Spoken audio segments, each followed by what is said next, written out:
Have you ever wondered if God is a hypocrite?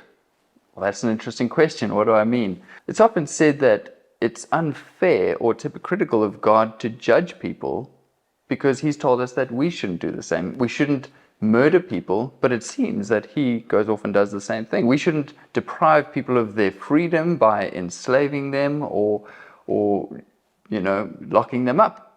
But it seems that, well, God would do that ultimately in the end of time when He separates them from Himself and sends them to eternity apart from Him in hell.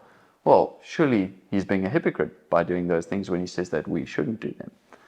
Well, I think the difference is this, and let me give you an illustration. Imagine somebody you love is walking down the street when a drunk driver loses control of their car and knocks them down, injuring them quite badly. They end up in hospital and lots of bills, but ultimately they're okay. But this drunk driver does end up before a judge. And now the judge says, well, I'm just going to let you off with a bit of a warning. Just, naughty, naughty, don't go and do that again. Would we be satisfied? Would we be happy? Well, I don't think so. I certainly wouldn't be. I'd say, no, this is unfair. I want to see justice meted out.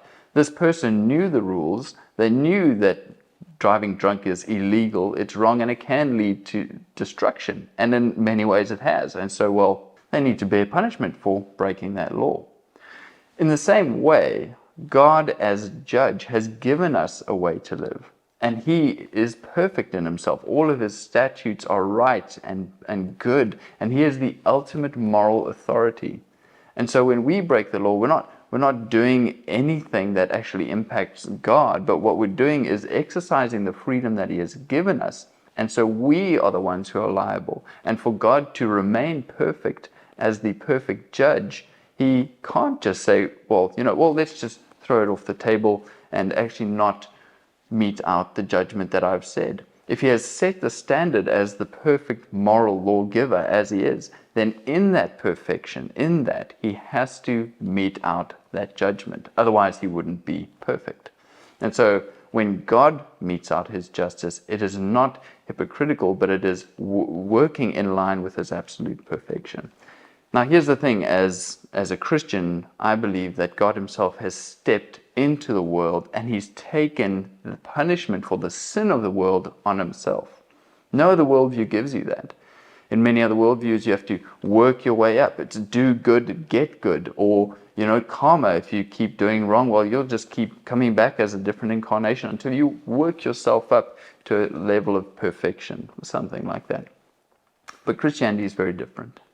In Christianity, it is God Himself in the person of Jesus Christ who has stepped into this world and made a way for us to come to right relationship with God by taking the sin of the world upon Himself.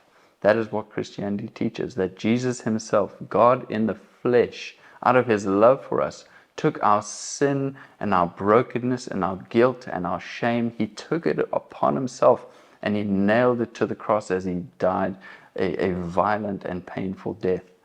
But He did it because He loves us and He wants to have a relationship with us. And so as John 3:16 says, God so loved the world that He gave His only Son so that all who put their faith in Him, who believe in Him, could have eternal life.